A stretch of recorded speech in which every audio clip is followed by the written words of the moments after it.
King's Dominion is easily one of my favorite amusement parks owned by Cedar Fair. It often gets overlooked in exchange for Busch Gardens Williamsburg and Hershey Park, but I think you could make a dang good argument that this park is better than both. I've had the opportunity of visiting King's Dominion on two separate occasions, once in the spring of 2018 and once in the summer of 2021. So in this video, I'll be reviewing the park and will tell you everything you need to know in order to have the best possible experience. To start, this park can be found in Doswell, Virginia, which is about 30 minutes north of Richmond. It's actually right off I-95, so if you're driving straight through Virginia, you will definitely be going right by this place. That said, you probably won't see a whole lot other than a giant King's Dominion sign, because the park is completely tucked away in the trees, which actually creates a very good appearance and ambiance. The centerpiece of the park, like its sister park, Kings Island in Ohio, is a 1/3 replica of the famous Eiffel Tower in Paris, France. It's a beautiful structure, and you can actually take an elevator to the top if you want to outlook the entire park. King's Dominion has a terrific overall atmosphere that gets vastly overlooked in my opinion. Upon entering, you have these fountains lining the midway that lead to the Eiffel Tower, and as I mentioned, the park kind of has a woodsy feel to it. Sections of the place have a distinct personality as well, with the best example probably being Candy Apple Grove. This is a really charming area with the iconic singing mushrooms from the park's early years that you should definitely stop by and see. It's a little things like that that really elevate King's Dominion for me.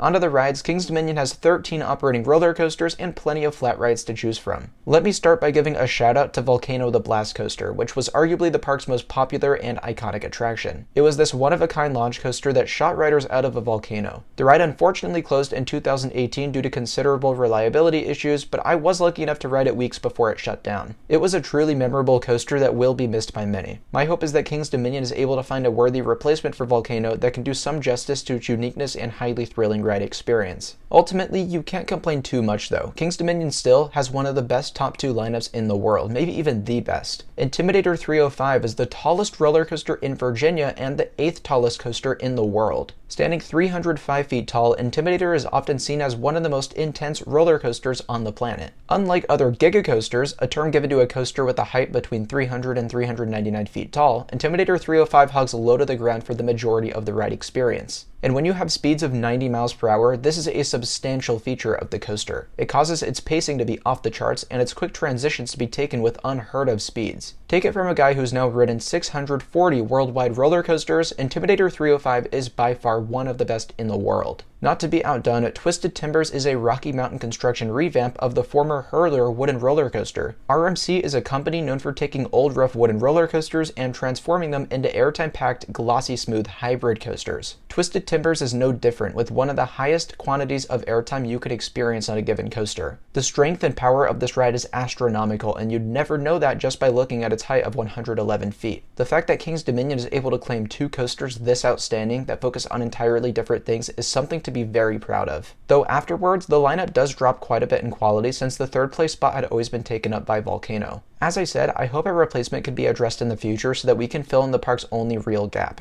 Today's 3rd place coaster is Dominator, which is still a rock-solid ride to be fair. It's the park's only coaster by Bolliger and Mabyard and was actually a relocation from the now-closed Geauga Lake amusement park in Ohio. Despite this, Dominator runs very smooth and is probably one of the most forceful floorless coasters out there. The layout is quite varied and generally has a great pacing to it. Of all the B&M floorless coasters I've ridden, this is likely my 2nd favorite overall. After Dominator, the next best in the park is sort of a hot topic. Many would argue for Grizzly, which is a wooden roller coaster that I personally think is horrible. I've given it many chances at this point and I just can't see why some people love it so much. It jackhammers at you and doesn't really pull any forces. Unlike Grizzly, the park does have a classic wood coaster that still runs well, and that's Racer 75, formerly known as Rebel Yell. You won't be getting very many forces, but it's still an enjoyable coaster, and sometimes you're able to race the other train, which is always a fun dynamic. Toonbeely is King's Dominion's newest coaster. It's actually not even a year old yet, and its job was to replace an old flat ride called the Crypt. While I haven't had the chance to experience Toonbeely yet, I have done many rides like it and can agree with the consensus that it's a short but intense and smooth ride experience. Just next door is Reptilian, which I rode in 2018 in its previous form as Avalanche when it had a white color scheme. The reason you're seeing all these changes in this particular section of the park is because this is where Volcano was, so now the entire land has been rethemed to a jungle expedition area. I hear it's the best themed section of the park now, which is great to see.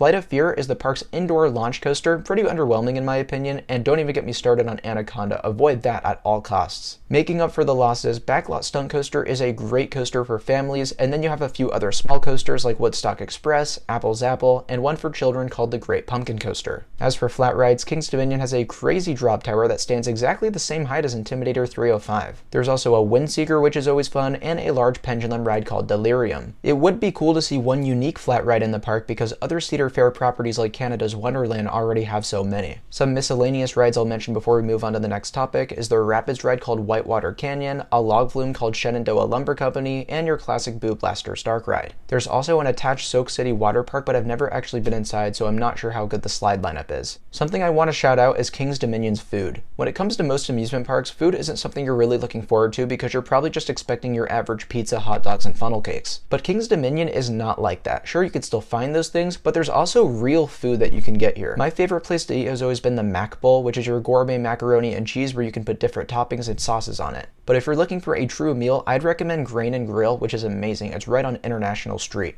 Like other Cedar Fair parks, King's Dominion also has your typical great landscaping, good operations, and in general, the park is just very pleasant to be in and seems like it's very well taken care of. I think this is a super well-run amusement park. Any time of year you visit, there will always be something new for you to look forward to, and I mean that literally. King's Dominion has a pretty long operating season despite its location. It's usually open from the last weekend of March to the first weekend of January, though the last couple months in the park are reserved for their Winterfest event. That means only a few major rides are open because it's really cold, and I hear the event is beautiful and worth visiting regardless. Plus, sometimes they'll open Twisted Timbers, which is awesome. Otherwise, Cedar Fair does always do great Halloween events. I hear nothing but amazing things about King's Dominion's haunt. But to just wrap up the review, I've always loved this park. I think it's actually quite underrated. The park improvements they've made in recent years, in addition to the pre-existing ride lineup and atmosphere, makes this a must-visit destination if you're in the area. It is in that tricky situation where its heavy competition can result in lower attendance numbers than they probably deserve. But as I said, King's Dominion is most likely going to provide just as great of an experience as Busch Gardens or Hershey Park. So for this park's final score, I'll be giving them a 9 out of 10. I think King's Dominion has a little something for everyone, and thrill seekers like myself will be spoiled by their top 2. So let me know if I was spot on in this review or if you think anything different. I try to respond to as many comments as I can because I really appreciate the feedback and support. Please do consider liking this video and subscribing to the channel because there will be plenty more park reviews like this one in the future. Thank you all so much for watching, and I'll see you very soon. Bye guys.